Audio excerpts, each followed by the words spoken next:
কালীগঞ্জে মাঠের পানি আর মাছ নেমে জড়ো হয়েছে নদীনালা, খালবিল, খানাখন্দে। এক যুগ পর মাছ ধরা যন্ত্রপাতি তৈরির কারিগরদের সংসারের চাকায় গতি।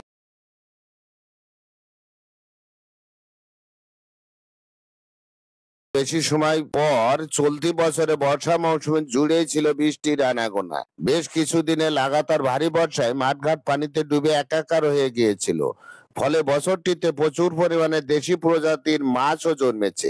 এখন মাঠের ফসলি জমির পানি নিচে নেমে নিম্ন জলাভূমি, নদী, খালবিল, খানাখন্দে জমা হয়েছে। সেখানে পানির সঙ্গে জড়ো হয়েছে দেশি প্রজাতির নানা রকমের মাছও, যা এখন বিভিন্ন যন্ত্রপাতিতে ধরা পড়ছে। সে কারণে বর্ষা ঋতু পার হয়ে গেলেও মাছ শিকারে দোয়ারি, ঘুনি, খুললে, বানে, পোলো, দুড়িয়ে, চারো সহ মাছ ধরার বিভিন্ন যন্ত্রপাতি বিক্রির দোকানগুলোতে এখন ব্যাপক ভিড় থেকেই যাচ্ছে।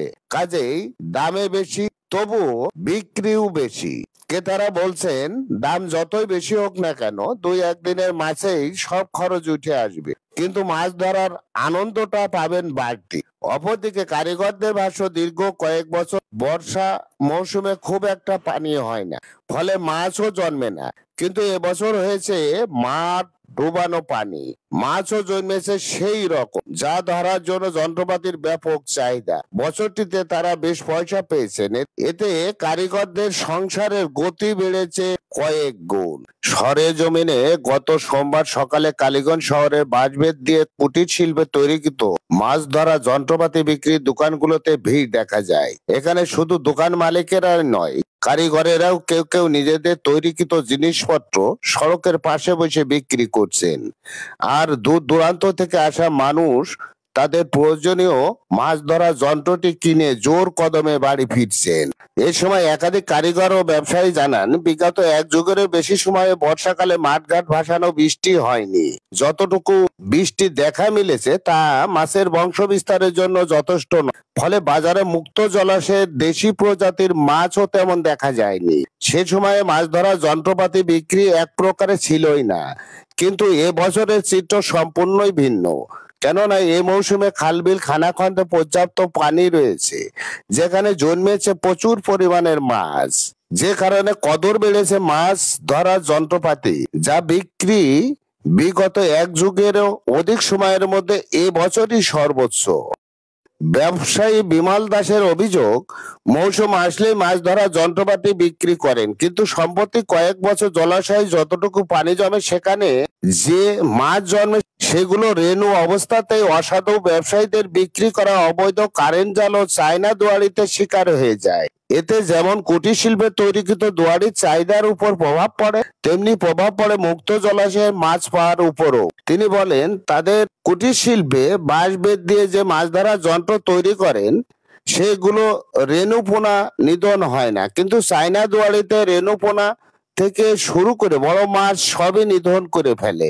এই অসাধু ব্যবসায়ীদের চায়না দুয়ারি রুখতে না পারলে মুক্ত জলাশয়ের মাছ পাওয়ার আশা ছেড়ে দিতে হবে। তাদের বিক্রিকৃত যন্ত্রপাতি কিছু এ এলাকার কারিগরদের কাছ থেকে কিনে নেন, বাকিটা কুষ্টিয়া, কুমারখালী, যশোরের মনিরামপুর, নড়াইল থেকে পাইকারি কিনে আনে। উপজেলার ছোট ভাটপাড়া গ্রামের বাঁশবেতের কুটির শিল্পের কারিগর সুকুমার দাস জানান, তাদের পূর্বপুরুষেরা বাঁশবেতের কাজ করতেন, সে কাজ তিনি নিজে ধরে আছেন ও গৃহস্থালির কাজে ব্যবহৃত ও মৌসুমে মাছ ধরার জিনিসপত্র তৈরি করেন। দীর্ঘ কয়েক বছর জলাশয়ে তেমন পানি থাকে না, ঠিক মতো মাছও জন্মে না, ফলে তাদের তৈরিকৃত যন্ত্র তেমন একটা বিক্রি হয় না। এতে তাদের অত্যন্ত খারাপ সময় পার করতে হয়েছে। কিন্তু এ বছরটি বলা যায় বৃষ্টির বছর, জলাশয়গুলোতে মাছে ভরা, যা ধরার জন্য তাদের তৈরি যন্ত্রপাতির ব্যাপক চাহিদা রয়েছে, যে কারণে রাত দিন এগুলো তৈরি করেও কুলাতে পারেননি। সব মিলিয়ে এই মৌসুমটিতে কয়েকটি টাকার মুখ দেখতে পেয়েছেন। কালীগঞ্জ উপজেলার সহকারী কমিশনার ভূমি এজাম শাহিন আলম জানান, এবছরে বর্ষা ঋতুতে প্রচুর বৃষ্টি হয়, মাঠঘাট পানিতে ভরে যায়, ফলে বছরটিতে মুক্ত জলাশয়ে দেশি প্রজাতির মাছও জন্মেছে, যা শিকারে সরকারিভাবে নিষিদ্ধ মাছ নিধনে চায়না দুয়ারে কিছু অসাধু ব্যবসায়ীরা মাঝে মধ্যে সকলের চোখ ফাঁকি দিয়ে বিক্রি করে। খবর পেলেই মৎস্য বিভাগের সহযোগিতায় প্রশাসনের অন্যান্য দপ্তর মিলে যৌথ অভিযান পরিচালনা করা হয়। তিনি আরো বলেন, এ মৌসুমে কয়েক দফা যৌথ অভিযান চালিয়ে প্রায় কোটি টাকারও অধিক মূল্যের চায়না দুয়ার উদ্ধার করে তা ধ্বংস করা হয়েছে।